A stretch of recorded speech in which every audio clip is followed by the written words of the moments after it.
अगर आप competitive exams की तैयारी कर रहे हो, चाहे वो आईआईटी नेस्ट हो, जेई या नीट हो, तो ये बहुत ही इंपॉर्टेंट है कि अभी से आप ये जानना स्टार्ट कर दो कि कौन से ऐसे इंपॉर्टेंट टॉपिक्स हैं फिजिक्स के लिए जिनसे क्वेश्चंस रिपीटेडली पूछे जा रहे हैं। आज की इस वीडियो में हम इन्हीं इंपॉर्टेंट टॉपिक्स के बारे में डिस्कस करने वाले हैं क्लास 11th के लिए। तो चलिए शुरू करते हैं। सबसे पहले ये देखते हैं कि जो अभी रिसेंट आईआईटी 2026 का एग्जाम हुआ है उसमें कितने क्वेश्चंस क्लास 11 से आए हैं और कौन से ऐसे चैप्टर्स हैं, कौन से वो सब टॉपिक्स हैं जो कि इंपॉर्टेंट है, ताकि आप लेक्चर्स के टाइम पर उनमें और ज्यादा फोकस से ध्यान दे सको और उनकी ज्यादा से ज्यादा क्वेश्चन प्रैक्टिस भी जरूर कर लेना।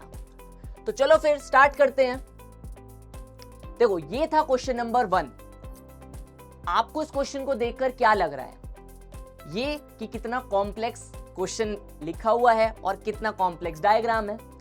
अब यही तो आईआईटी या फिर नेस्ट का ट्रेंड है। ट्रेंड क्या है कि क्वेश्चन में वो आपसे कुछ कैलकुलेट नहीं करा रहा है, यहाँ पर आपसे कंसेप्चुअल क्वेश्चन पूछे जाते हैं, आपको सिर्फ सोचना होता है।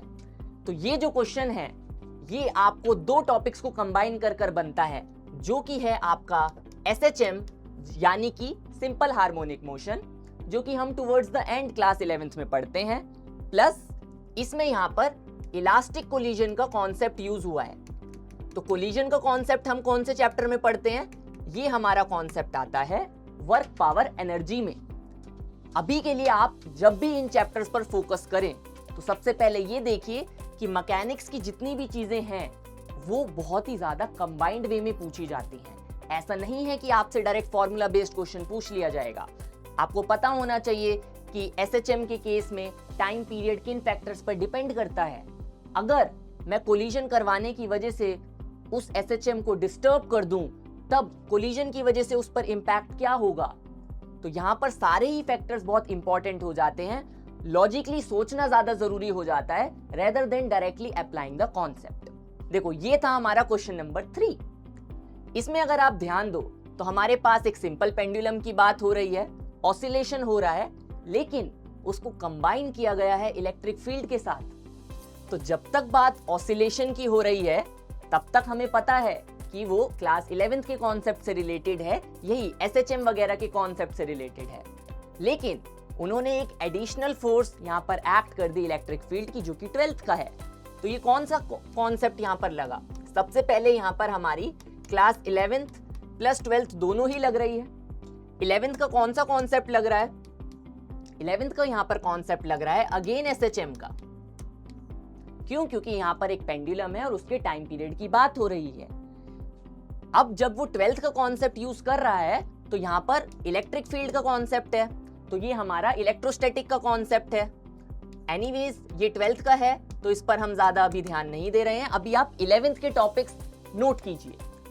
और एसएचएम और सिर्फ इलेक्ट्रोस्टैट पता होने से भी नहीं होगा ये क्वेश्चन, इसमें आपको सोचना पड़ेगा। अगर मैं बात करूं तो यहाँ पर 11th का ही एक हिडन कॉन्सेप्ट यूज हो रहा है, जो कि आप एनएलएम में पढ़ते हैं इन जनरली। तो जनरली ये जो एनएलएम का कॉन्सेप्ट है इसको हम बोलते हैं जी इफेक्टिव का कॉन्सेप्ट। देख रहे हो कितने सारे कॉन्सेप्ट्स एक साथ एक ही क्वेश्चन में लग रहे हैं। आपको लगता है कि आप डायरेक्ट फॉर्मूले से कर पाओगे? नहीं ना, आपको सोचना पड़ेगा, आपको डायरेक्शंस की भी नॉलेज होनी चाहिए इस चीज के लिए। तो मैं कहूंगा जो आप क्लास 11th में वेक्टर्स पढ़ते हैं आपको उसकी भी नॉलेज होनी चाहिए। क्यों? क्योंकि चाहे मैं जी इफेक्टिव की बात करूं, एक्सेलरेशन ड्यू टू ग्रेविटी, जो कि एक इफेक्टिव टर्म है, वो भी वेक्टर है, इलेक्ट्रिक फील्ड भी वेक्टर है। तो अगर आपको वेक्टर्स ही नहीं पता होगा तो आप इस क्वेश्चन को कैसे सॉल्व करोगे? तो अभी से इन कॉन्सेप्ट्स पर ध्यान देना स्टार्ट कर दो। अब देखो, ये है हमारा क्वेश्चन नंबर 4। ये किस कॉन्सेप्ट पर है? अगेन ऊपर ऊपर से आपको क्या लग रहा है कि सिर्फ एक इलेक्ट्रिक फील्ड है और कुछ ना कुछ टाइम की वो बात कर रहा है। आपको लगता है कि सिर्फ आप इलेक्ट्रिक फील्ड के कॉन्सेप्ट से इसको सॉल्व कर सकते हो? बिल्कुल नहीं। पता है क्यों? क्योंकि यहाँ पर काइनेमेटिक्स का यूज भी हो रहा है साथ में।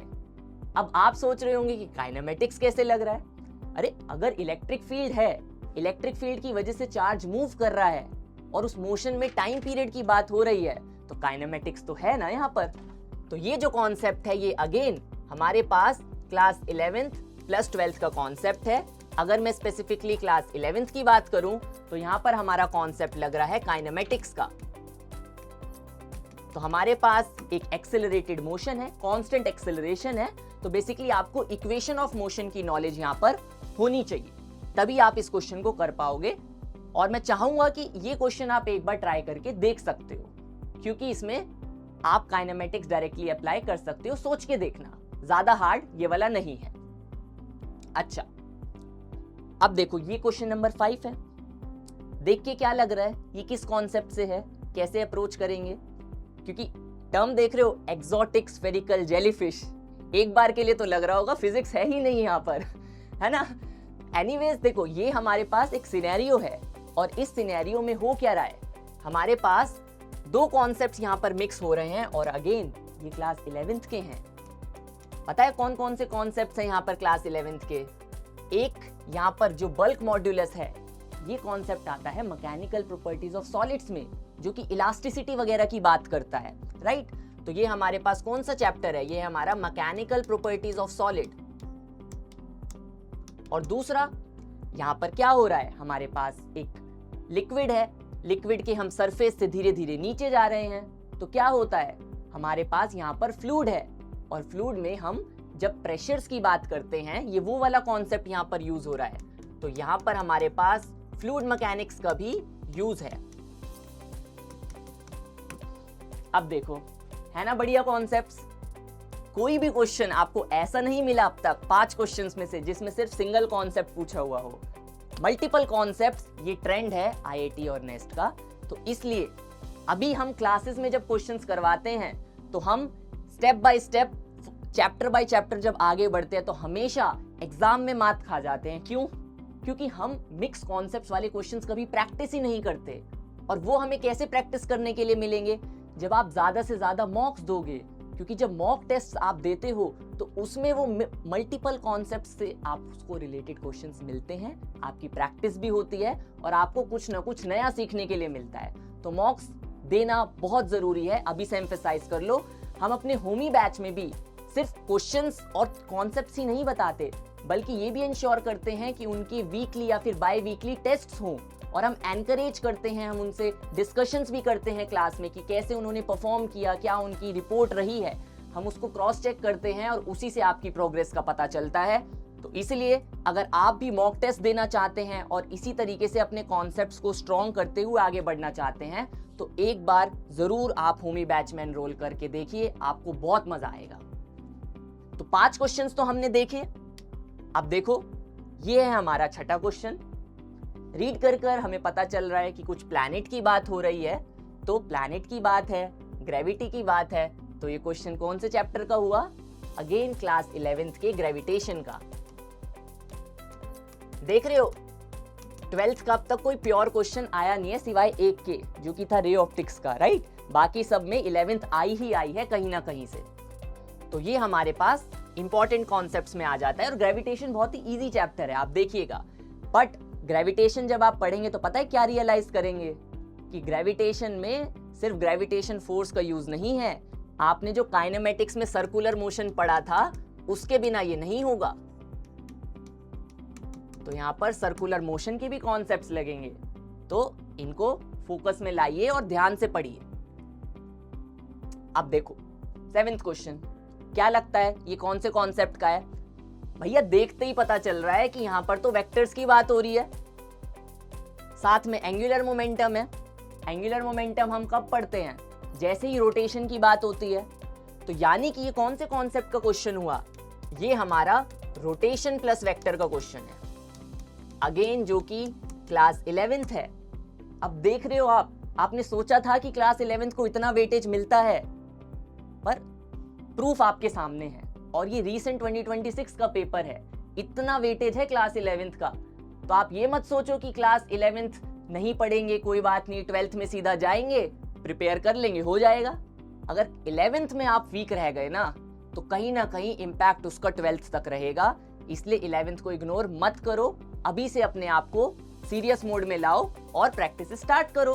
कंसिस्टेंट रहोगे तो यार अपने आप चीजें हो जाती हैं, बस आपको आलस नहीं करना है, चीजें डिले नहीं करनी है, अभी से प्रिपरेशन अपनी स्टार्ट करो। 9th क्वेश्चन देखने में खतरनाक सा लगता है, जबकि ये चीजें 11th के फर्स्ट चैप्टर में आती हैं, यूनिट्स एंड डायमेंशन। अब आपको लग रहा होगा क्या यूनिट्स एंड डायमेंशन से क्वेश्चन आता है? तो देखो आया हुआ है, पर आपको क्या लगता है उतना आसान क्वेश्चन आएगा इससे? बिल्कुल नहीं। पता है उसने इस क्वेश्चन में कहां घुमाया है? ये जो उसने यहाँ पर डिफरेंशिएशन के साथ इसको मिक्स किया है। अब आधे बच्चों को ये नहीं पता होता कि अगर कोई इक्वेशन हमको दे दी जाए, डिफरेंशिएशन दे दिया जाए, तो उसमें डायमेंशन कैसे निकालेंगे। अगर नहीं भी पता ना, क्वेश्चन ध्यान से पढ़ा करो। क्वेश्चन में साफ साफ लिखा हुआ है कि एक एक्सेलरेशन है। अगर एक्सेलरेशन की आपको यूनिट पता है ना, मीटर पर सेकंड स्क्वायर, तो इसकी डायमेंशन भी आप ऐसे ही निकाल लोगे चुटकियों में। और उसके बाद इस क्वेश्चन में दम ही नहीं बचा। ये तो मैं कहूंगा हर क्लास 11th के बच्चे को जरूर अभी 2 मिनट रोक के इसको ट्राई करना चाहिए। बहुत ही इजी क्वेश्चन है ये है हमारा क्वेश्चन 10th। बड़ा ही विचित्र टाइप का क्वेश्चन है। यहाँ पर डेफिनेटली हमारे क्लास 12th के कॉन्सेप्ट्स यूज हो रहे हैं, क्योंकि यहाँ पर हमारे पास रे है और रे को इंसिडेंट कराया जा रहा है ना। लेकिन भले ही क्लास 12th है, बट यहाँ पर फोर्स की बात हो रही है, क्योंकि जो हमारे पास लाइट रे है वो भी तो कुछ ना कुछ फोर्स एक्सर्ट करती है। अब फोर्स आपने पढ़ा नहीं क्लास 11th में, फाउंडेशन आपका फिर वीक रह गया, कैसे करोगे इस क्वेश्चन को? तो भले ही ये क्लास 12th का है, लेकिन इसमें क्लास 11th का जो बेसिक आइडिया है हमारे पास फोर्सेस का, वो आपको पता होना चाहिए। वो नहीं पता तो फिर नहीं हो पाएगा ये क्वेश्चन, समझे? ये वाला क्वेश्चन 13th, यहाँ पर हमारे पास गैसेस की बात हो रही है, और गैसेस वगैरह से रिलेटेड हम कहाँ पढ़ते हैं? अगेन 11th में पढ़ते हैं। कौन सा चैप्टर है ये? अरे अपना केटीजी वाला। तो इसमें हमारे पास कौन सा कॉन्सेप्ट यूज हो रहा है क्लास 11th का? ये हमारे पास सिंपली हमारा जो भी केटीजी का चैप्टर है वो यूज हो रहा है, और जिसमें हमारी आइडियल गैस इक्वेशन का यूज होता है। तो देख रहे हो कितने इजी क्वेश्चंस भी आए हुए हैं एग्जाम में। हाँ, आपको अभी हार्ड लग सकते हैं क्योंकि आपने कॉन्सेप्ट्स पढ़ा नहीं है, पर ये क्वेश्चन तो केमिस्ट्री वाला बंदा भी कर सकता है, क्योंकि इसका कुछ ना कुछ रिलेशन केमिस्ट्री के साथ जुड़ा हुआ है। क्लास 11th का लास्ट क्वेश्चन 15th फिर से आ गया। अब देखो, ये हमारे पास यहाँ पर हीट इंजन्स की बात हो रही है, कार्नोट इंजन्स। ये हमारे पास कॉन्सेप्ट आता है थर्मोडायनामिक्स का। अब आप देखो, आप खुद काउंट करो। हमने आईआईटी के 15 के 15 क्वेश्चंस आपको शो किए, दिखाया कि 12 से कितना आया है और 11 से कितना आया है, और जो 12 से आया है उसमें कैसे 11th का यूज हो रहा है। तो इतना सुनने के बाद क्या आप 11th को इग्नोर कर सकते हो? खुद डिसाइड करो। और आपको इस वीडियो में ये भी पता चल रहा होगा कि कौन कौन से 11th के इंपॉर्टेंट टॉपिक्स हैं जिनको 12th के साथ मिक्स किया जा सकता है। आप काउंट कर लो और उन टॉपिक्स पे अभी से स्टार मार्क कर लो। लेक्चर में उन टॉपिक्स पे ध्यान दोगे तो आपको बहुत बेनिफिट होगा। और सिर्फ कॉन्सेप्ट पता होने से कहानी नहीं चलेगी। अगेन मैं एम्फसाइज करूंगा, क्वेश्चन प्रैक्टिस आपको चाहिए होगी। और क्लास में पता है ये सारे टॉपिक्स में इंपॉर्टेंट क्या है कि आप सोच पाते हो या नहीं, आप क्वेश्चन को समझ पाते हो या नहीं। क्योंकि फिजिक्स में ज्यादातर बच्चों की कंप्लेन पता है क्या रहती है कि कॉन्सेप्ट तो पता था पर एग्जाम में क्वेश्चन नहीं कर पाए। तो आपको ये भी तो सीखना है ना कि कैसे हम क्वेश्चंस को सोच सकते हैं एग्जाम में, कैसे हम सॉल्व कर सकते हैं उन्हें एग्जाम में। तो इसके लिए आपको एक प्रॉपर स्ट्रक्चर्ड गाइडेंस चाहिए होती है, उसके बिना हमें स्ट्रगल होता है। इसलिए कह रहा हूं कि हमारा होमी बैच ज्वाइन कर लो, उसमें आपको इतनी अच्छे से स्ट्रक्चर्ड गाइडेंस मिलती है। आप मेंटर को जब सॉल्व करते हुए देखते हो, उनसे ट्रिक सीखते हो, अपने आप ही आपका माइंड शार्प होने लगता है और आप क्वेश्चंस यूं सॉल्व करने लगते हो। बस आपको कंसिस्टेंट रहना है और टाइम देना है अपने आप को। एक दिन में तो आप स्मार्ट नहीं बन जाओगे, बट विद टाइम हो जाता है। तो ये था हमारा आईआईटी का डिस्कशन। चलो तो अब देखते हैं कि नेक्स्ट 2026 में कैसा फिजिक्स का पेपर था। वैसे आपको पता चल ही गया होगा अब तक कि इस बार फिजिक्स का आईआईटी का पेपर ज्यादा टफ था नेक्स्ट के कंपैरिजन में, स्पेशली फिजिक्स की अगर मैं बात करूं तो। देखो ये हमारे पास पहला क्वेश्चन है, ये हमारे पास क्लास 11th का है। कॉन्सेप्ट कौन सा लग रहा है यहाँ पर हमारे पास? वंस अगेन आपको दिख रहा होगा कि यहाँ पर ग्रेविटेशन का कॉन्सेप्ट है। बट ये जो ग्रेविटेशन का कॉन्सेप्ट है ये तब तक नहीं हो सकता जब तक आपको सेंट्रीपिटल फोर्स के बारे में नहीं पता, जो कि अगेन आपका एनएलएम में ही कवर हो जाता है, या फिर सर्कुलर मोशन के साथ इसको आप रिलेट कर सकते हैं। तो ये आपके पास जानना जरूरी है। तो इन टॉपिक्स पर क्लास 11th में ध्यान देना। अब ये हमारे पास क्वेश्चन आया है जो कि क्लास 11 से है। ये कॉन्सेप्ट आता है हमारे पास वेव्स का, और यहाँ पर जो सब टॉपिक यहाँ पर यूज हुआ है वो है सुपरपोजिशन का। तो इस टॉपिक को अच्छे से समझना, बहुत ही इंटरेस्टिंग कॉन्सेप्ट है, और जो बच्चे यहाँ पर रट कर गए होंगे सुपरपोजिशन को, वो इस क्वेश्चन को नहीं कर पाए होंगे, तो समझना ज्यादा जरूरी है। ये हमारा फिर क्लास 11th का ही कॉन्सेप्ट है। कॉन्सेप्ट क्या है?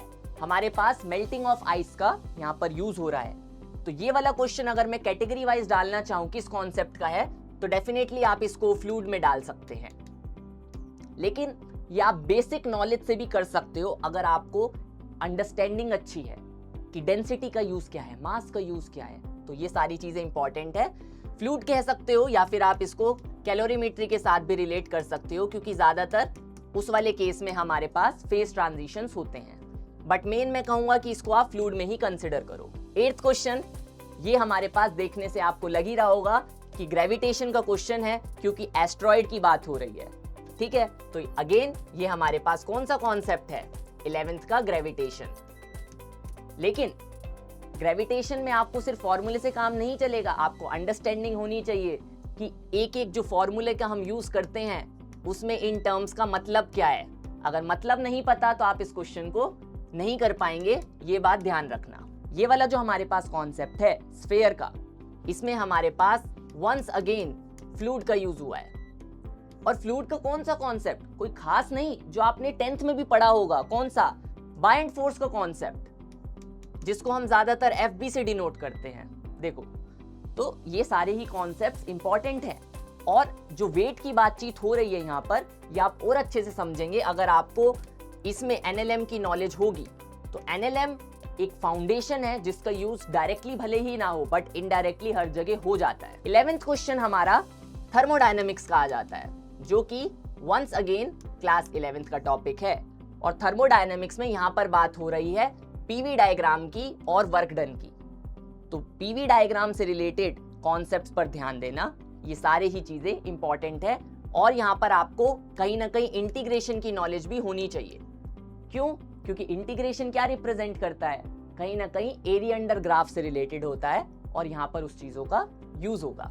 13th क्वेश्चन, ये तो हमारा 11th का कॉन्सेप्ट है। और कॉन्सेप्ट क्या है?